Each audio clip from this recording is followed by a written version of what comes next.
بسم اللہ الرحمن الرحیم۔ صحیح مسلم میں یہ روایت ہے اور حدیث کی دیگر کتابوں میں بھی ہے، جامع ترمذی میں اور ابو داؤد میں صحیح سند کے ساتھ منقول ہے۔ حضرت عثمان بن ابی العاص رضی اللہ عنہ مشہور جلیل القدر صحابی ہے، وہ فرماتے ہیں کہ میرے بدن میں درد رہتا تھا اور مجھے بڑی تکلیف تھی، تو میں نے رسول اللہ صلی اللہ علیہ وسلم سے اس کو ذکر فرمایا، تو رسول اللہ صلی اللہ علیہ وسلم نے مجھے دعا سکھلائی۔ تو گویا کسی بھی آدمی کے جسم میں، بدن میں اگر درد ہو، اور ایسا درد کہ جس سے وہ بہت ہی پریشان رہتا ہو اور بہت ہی تکلیف اسے رہتی ہو، اور یا اس کے بدن میں بخار رہتا ہو، کوئی بیماری رہتی ہو، اور کوئی بھی لا علاج قسم کی بیماری، کوئی سخت قسم کا درد، تو اس کے لیے رسول اللہ صلی اللہ علیہ وسلم نے یہ دعا حضرت عثمان بن ابی العاص رضی اللہ عنہ کو سکھائی تھی، اور وہ فرماتے ہیں کہ جب میں نے یہ دعا پڑھی فشفانی اللہ، تو اللہ تعالیٰ نے مجھے شفا دے دی۔ اور سلف میں بھی یہ بات نقل آتی ہے کہ وہ ایک دوسرے کو اس دعا کی وصیت کرتے تھے کہ بھئی اس دعا کا ضرور اہتمام کرے۔ تو یہ دعا خود بھی پڑھے، بچوں کو بھی سکھائے اور بڑوں کو بھی سکھائے کہ بھئی مختصر سی دعا ہے۔ اس کا طریقہ یہ ہے کہ آپ کا جو سیدھا ہاتھ ہے، جہاں تکلیف ہے وہاں رکھ دے۔ مثال کے طور پر میں یوں کہوں کہ ایک آدمی کے سر میں درد ہے، تو وہ سر پہ اپنا ہاتھ رکھ دے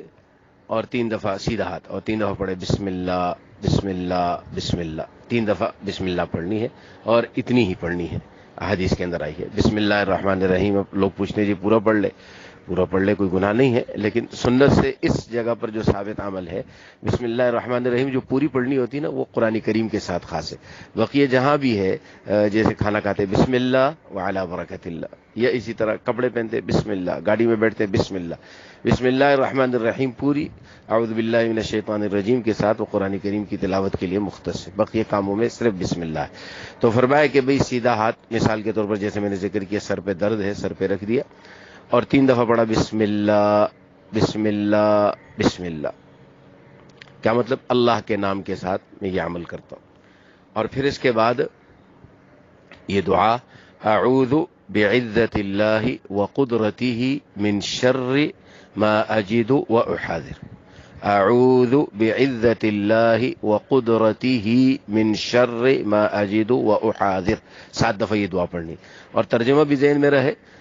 اعوذ میں پناہ چاہتا ہوں، حفاظت چاہتا ہوں، بعزت اللہ، اللہ تعالیٰ کے عزت کے ساتھ، اللہ تعالیٰ کی طاقت کے ساتھ، وقدرتی، اور اللہ تعالیٰ کی قدرت کے ساتھ، من شر، ہر اس تکلیف سے، ما اجد، جو میں اپنے بدن میں پا رہا ہوں، مجھے کہیں درد ہو رہا ہے، کہیں بخار ہو رہا ہے، کوئی تکلیف ہو رہی ہے، وہ احاذر، اور جس کے آئندہ آنے کا مجھے خطرہ ہے کہ مجھے کل پھر بخار نہ ہو جائے، کل پھر درد نہ ہو جائے، وہ بیماری جو اس وقت موجود ہے یا آئندہ جس کے آنے کا مجھے خطرہ ہے، یا اللہ میں اس سے حفاظت چاہتا ہوں آپ کی طاقت و قدرت کے ذریعے سے۔ ترجمہ بھی ذہن میں رہنا چاہیے۔ جب آدمی کا ترجمہ ذہن میں ہو تو جب دعا پڑھتا ہے تو اس سے وہ خوب لطف اندوز ہوتا ہے۔ ترجمہ نہ ہو تو پھر ایسے ہی ہوتا ہے جیسے کوئی گفتگو سمجھ نہیں آ رہی، لیکن جب آپ ترجموں کو سامنے رکھ کر ذہن میں آپ دعا کرتے ہیں تو گویا آپ پھر براہ راست اللہ تعالیٰ سے باتیں کر رہے ہوتے ہیں، پھر آپ کو اور لطف آتا ہے۔ تو 3 دفعہ بسم اللہ بسم اللہ بسم اللہ پڑھیں، اور پھر 7 دفعہ اعوذ بعزت اللہ وقدرتہ من شر ما اجد واحاذر پڑھ کے، اور پھر اس سیدھے ہاتھ پہ دم کر کے، اور اس جگہ پر مثلا سر میں درد ہے سر پہ پھیر دیے، سینے میں درد ہے سینے پہ پھیر دیا،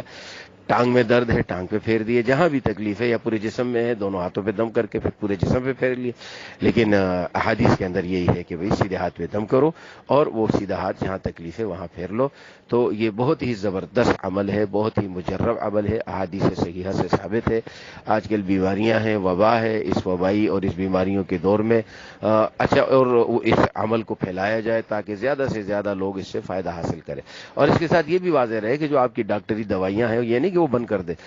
سمجھ میں آگئی بات نہیں، آپ کی ڈاکٹری دوائیاں چل رہی ہے، آپ کا علاج چل رہا ہے، وہ بھی آپ اسباب کے درجے میں کریں، وہ بھی جائز ہے، وہ کوئی منع نہیں ہے، لیکن اس کے ساتھ ساتھ یہ علاج نبوی بھی کرتے رہے، اور اس سے انشاءاللہ تعالیٰ آپ کو شفا ہوگی۔ بہت سارے لوگوں کے تجربات ہے۔ اللہ تعالیٰ ہم سب کو جناب رسول اللہ صلی اللہ علیہ وسلم کی مسنون زندگی اور آپ کی مسنون اعمال کو اپنانے کی اللہ تعالیٰ ہمیں توفیق عطا فرمائے۔ صلی اللہ وسلم علی خیر خلقہ محمد وآلہ وصحبہ اجمعین برحمتک یا ارحم الراحمین۔